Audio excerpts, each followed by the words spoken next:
Name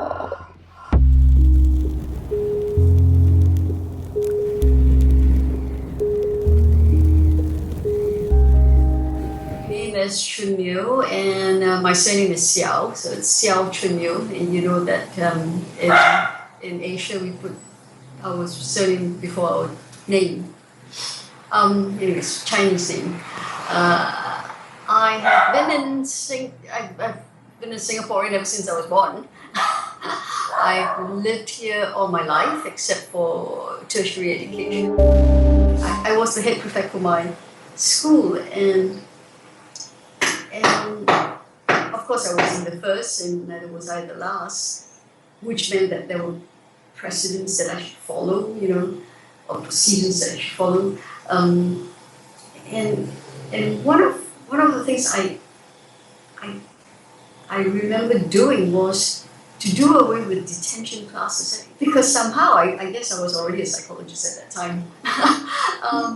I didn't believe in it. I didn't believe that I didn't believe people ought to be punished in that way for making or breaking a school rule, and that you're not going to change one's behavior by sending her or him to a detention class.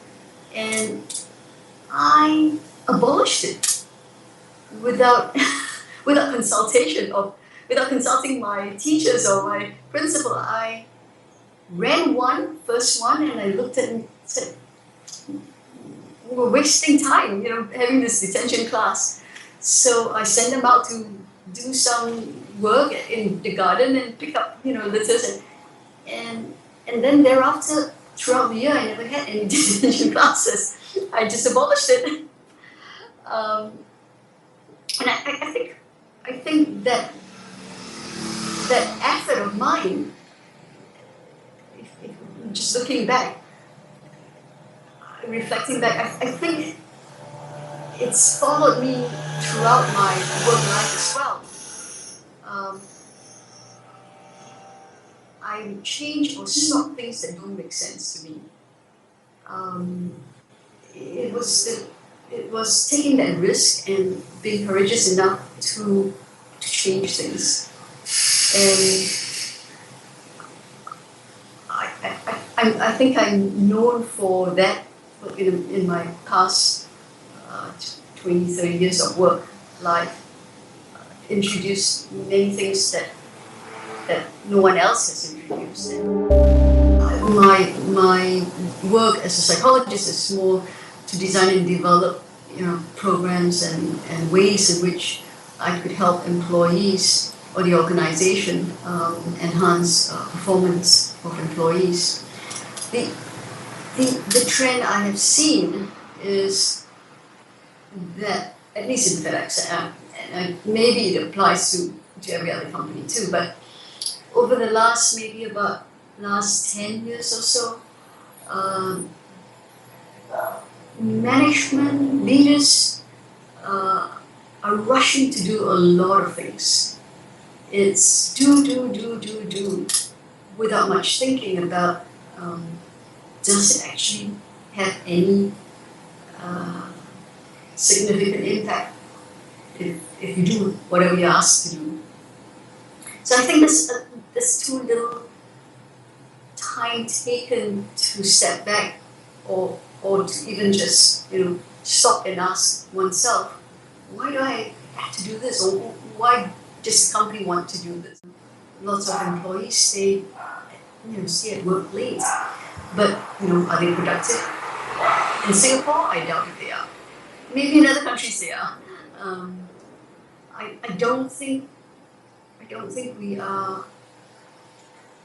I don't think we're productive people in organizations. I think we are just worker bees.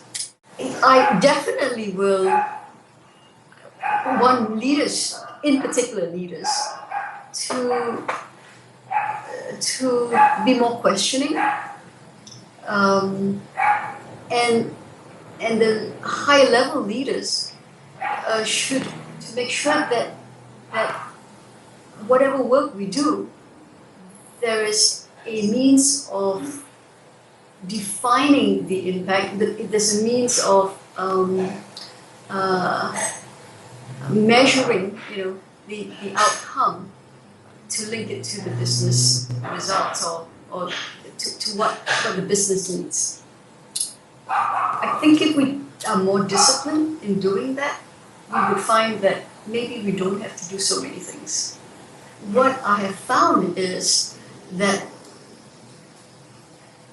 filtering down that adage, people have taken it to the extreme, and they have measured everything, and to the extent that they now don't know what they're measuring, and they don't know what measurement is of essence and is the right one to look at. And this is a result of do. The more work you do, the more you have to measure. So the meaning of measurement has been lost, I think. So apart from thinking through really what should be measured and why you're doing something, it's time for leaders like us to be a little bit more discerning. I don't know if that's a good word, but I think we're not discerning enough, and we're not questioning enough. We're rushing all the time.